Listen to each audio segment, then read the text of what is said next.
Still haven't listened to Pink Hearts? You crazy. You crazy if you haven't.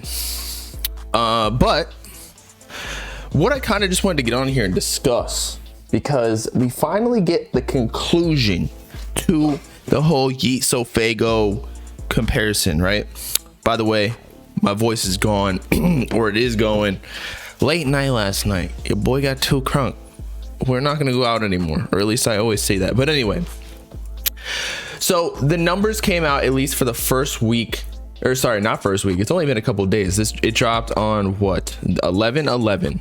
By the way, some inspiring words from Lil Baby on 11/11. He tweeted, "It's 11/11/2022 today." Nope. Whoa, shit is crazy. Let me find that tweet. Actually, it was just too funny. Lil Baby, all right. Today is 11/11/2022. Shit, bro. Inspiring words. But as I was saying, Yeat Charts posted the first day numbers for streaming, and I'm actually going to calculate exactly what this means first week, or at least like what the projections and whatnot. Now, I believe Life sold like 30K first week, if I recall correctly. By the way, I liked Pink Hearts, so this is no diss or whatever. We're just making, we're creating analysis here. But as you can see, there's a pretty large discrepancy between the streaming numbers. Now, Yeat is like, this isn't even his first studio project, whereas Pink Hearts it is. Although Two Alive being his first studio project for Yeat, still sold 34K first week. I feel like he was still bigger than what SoFaygo is currently on the first project. So maybe Life it is comparable to Pink Hearts. Granted, it was 9 songs and it still sold 30K.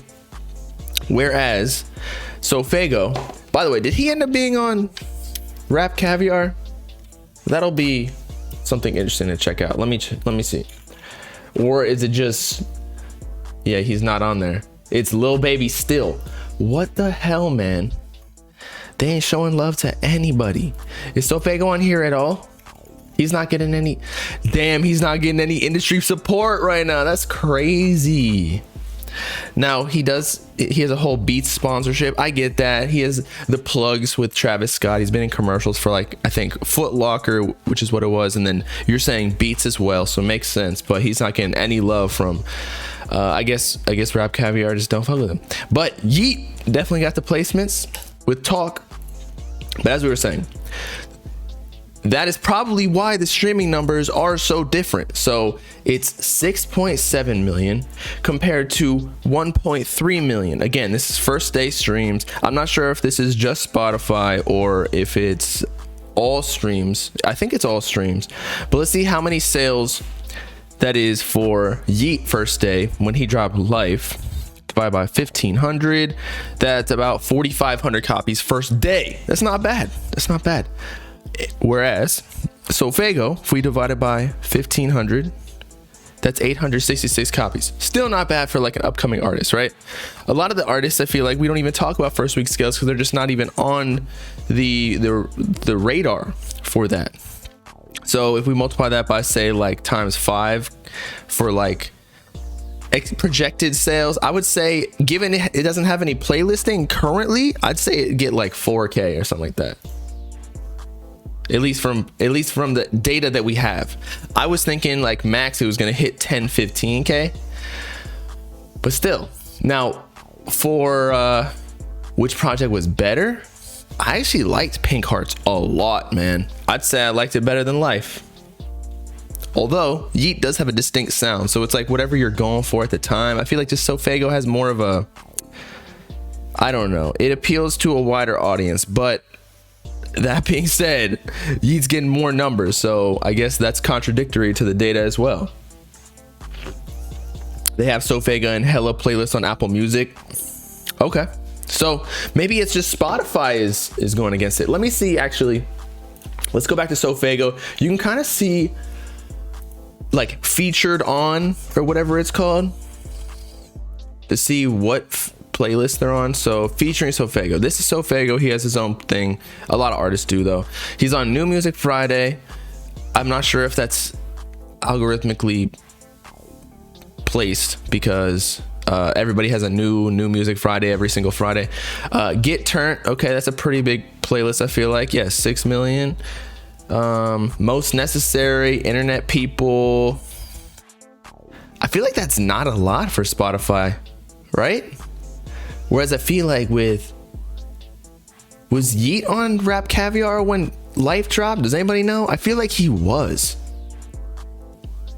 So I'm saying, I don't know if Too Alive was though. So I'm saying, give SoFaygo another year or two when he drops another project, and then he'll start getting more love commercially for the bigger playlist. It's hard to do that so soon, especially I think he would be on Rap Caviar if Travis Scott was on the feature. So Utopia, whenever that drops, that's when SoFaygo will get his bigger shine. Yeat was on Rap Caviar for Life. But he also had a really big song, Talk, even though that dropped like 2 weeks prior, but that was just a huge song. Like everybody was loving that. Yeah, he was on when Talk dropped. But still interesting, just the numbers. As we've talked about before, SoFaygo just waited too long to drop. But he's dropping what he wants to drop, not necessarily rushing himself to compete with other artists. I feel like when you're a creator, that's something that a lot of people, it makes you depressed or like anxious too, myself included. When you're competing with other people, it's like you don't have to, just do what you want to do. So he doesn't really care about the numbers, I don't think. He's probably still making a bag, and it'll be like a long tail. I feel like this is the music he dropped was pretty, it wasn't like trendy or anything, which a lot of people are saying Yeat is, but I don't know about that. I feel like Yeat got his own sound. It ain't trendy. He kind of made his own trend, you know? It's not like he just little TikTok hits, like it's real music. Then it comes to the debate, will Yeat be a bigger artist? And then SoFaygo will be the bigger brand or icon? Because that's what Travis Scott's gone to. Because Travis Scott actually doesn't get as many streams as a lot of these other rappers. I think even Cardi was beating him, although he dropped in 2018 last, so that, you know, that's a long time ago. Actually 2020 because of Highest in the Room. But regardless, will SoFaygo go down that path of just being the bigger like fashion icon or whatever? But already Yeat's got his own swag too. He's on Complex wearing the fucking Matrix trench coat. I mean, just big things ahead for both. You feel me? Does anybody disagree? He's gonna go the Gunna lane. What is the Gunna lane? I feel like Gunna drops a lot of music, right? He drops every year. I feel like Yeat is really more on that route. Yeat is comparable to the Uzi route or like the Future route of just like flooding the market while you're hot. Because in this music game, you can't, unless you're Drake, and these are all exceptions. All of the top artists are exceptions. You can't expect to be hot for more than 3 to 5 years. So you might as well drop as many projects, hypothetically, to make as much money and get as much music out in your catalog while the people are still loving you. Because in 3 years, when there's a new Yeat or a new SoFaygo where all the fans are like, oh my god, look at this new guy, whatever, because you can't be like the cool guy on the block for like too long unless you're fucking Cardi. But again, that's an exception. So that's my only complaint. Like, if you're trying to get the bag, drop the music, man. Don't wait too long. Yeat is he needed a unique case though, because even though it's fast food, sometimes his sound is unique enough for people to come back to old music. Same as Faygo. I agree. I actually think that he does a good job with making like quality music, meanwhile doing or dropping pretty frequently. And he said on like his Complex interview that his next album's gonna be like some new inspired shit. Like the music isn't gonna be anything. But then again, every artist says that, like, oh, I'm sampling sounds from like 1800 Japan. And it's like, no, bro, you literally just read an anime manga and you think that you fucking hella Asian hoes at this point. And it sounds exactly the same as your last project. Maybe you just use some different terminology in your lyrics. Bro was on Jimmy Kimmel and Apple Music. Hard to an album roll out without enough organic interest.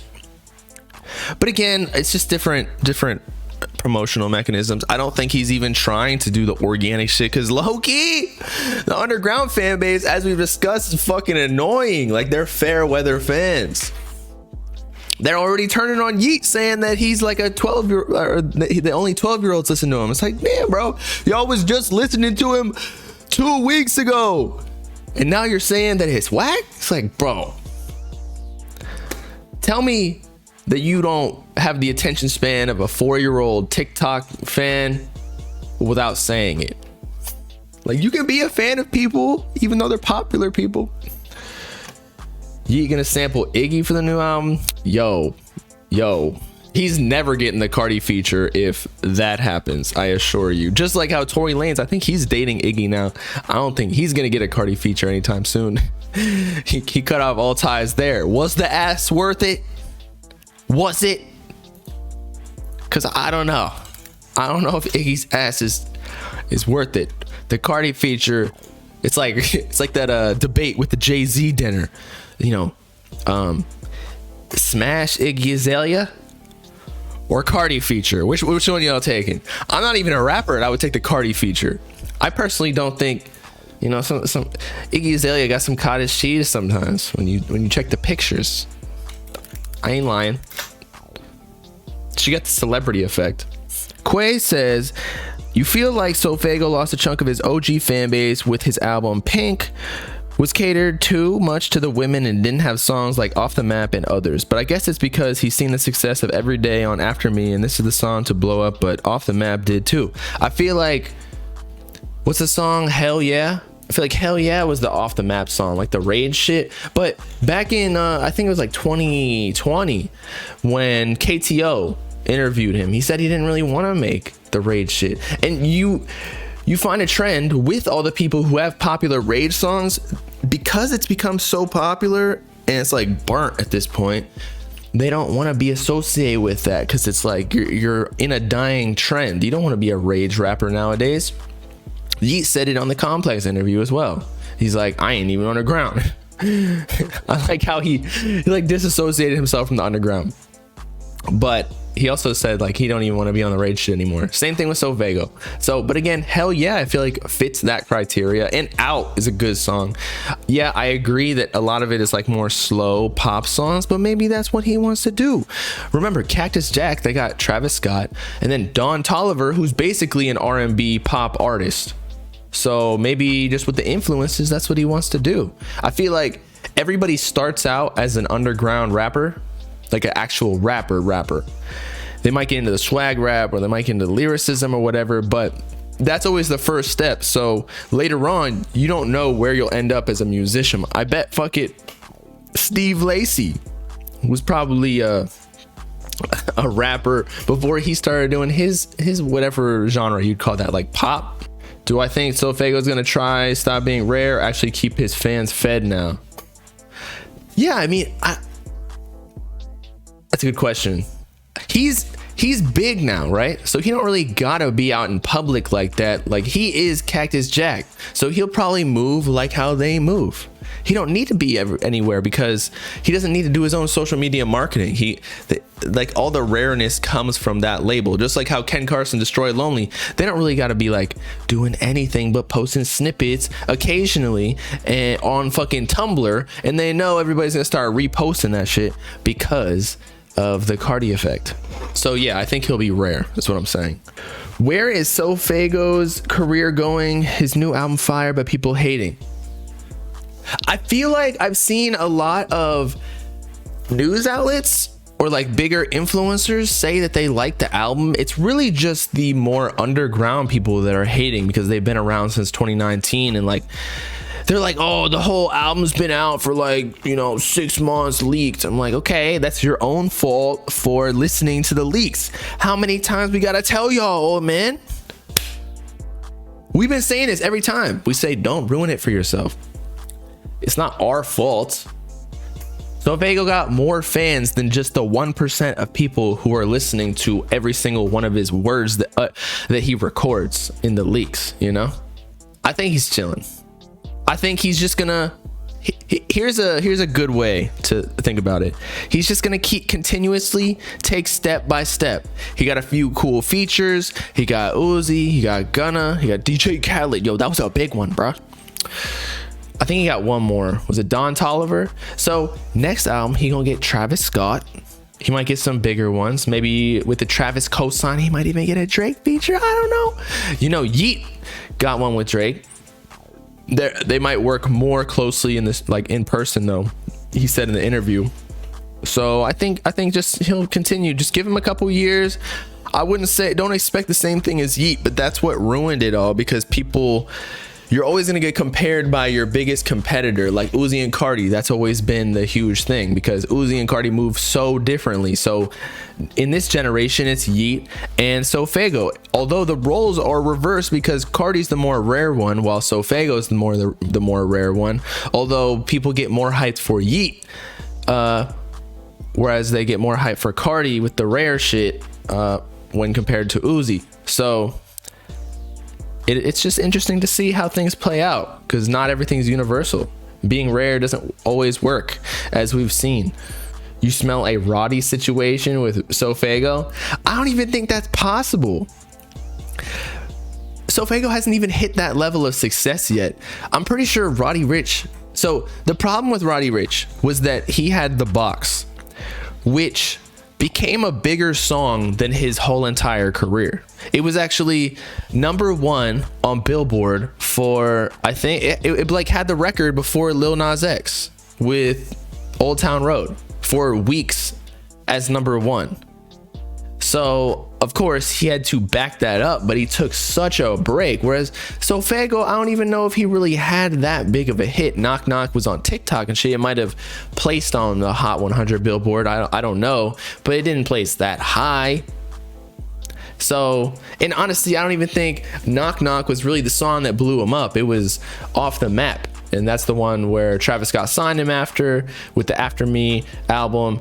And that's what Kourtney Kardashian was playing on her Instagram story because of Travis Scott. But yeah, Yeat said he's coming in January. It's just crazy how fast he be producing this shit. I think that's the way to go nowadays. Just keep producing. Don't ever get out of the limelight again and make your bread. But when you have industry connections behind you like Travis Scott, where he's literally getting billions of streams every year, not releasing a project since 2018, that was 4 years ago, y'all. 4 years ago. And he's still one of the most relevant rappers ever. That's props, man. So I don't think SoFaygo got anything to worry about. But that's why you signed to Cactus Jack. Because if you sign to, say, Interscope or another label that isn't, because there's pros and cons to sign to an artist label or just a regular like major label. I feel like the artist, yeah, there's always cons. People always say that, because it's like they're not going to worry about your career as much as their own, because Travis Scott's still like in his prime basically. But when you're signed to an artist, it also gives you like a foundation where you're associated with certain people, and so you don't really have to do as much marketing for yourself. Whereas if like Yeat kind of got to do his own thing. All the shit is on his back, which can be a good thing, but it just depends on like what your situation is. So SoFaygo really don't got to do anything but just like be seen popping out with Travis Scott at a fashion show, and then everybody starts jizzing, and then like the Astro World Festival performed there, and all the fans do their thing. You get what I'm saying? So I feel like there are pros and cons. You feel like signing to an artist does nothing these days. What about Ken Carson and Destroy Lonely? What about them? I feel like, I mean, no offense, but like their whole come up was because of just being associated with Cardi. But you're right, it has to be a certain type of artist. Like they're artists where if you sign to them, nobody really gives a fuck because they're just not hype behind them. But I feel like if Uzi really got an artist under his arm, and it was actually a solid artist, and he taught them how to move and whatnot, I feel like that would be dope. And he did have an artist, Desto, but then she passed away, RIP. Crazy news came out about her that it was actually linked potentially to like Young Dolph. Again, video on that coming. But yeah, I feel like he could have done better though with like the choice of, I feel like she wasn't that versatile, or like didn't have that mainstream of a sound where I feel like Uzi could really kill it that way. But RIP Desto for sure. Cardi's different. Yeah, I agree. Like no one's like him. So yeah, I mean, most artist labels are going to be garbage, but that's just because most artists can't last past 3 to 5 years. Like you gotta be a cultural icon to have a solid label, or you gotta be like a Bibby, which was a past artist, and then now you're just like a label that knows how to market as an artist better because you've been in that situation, so you can see it from both sides of the business and the creativity standpoint.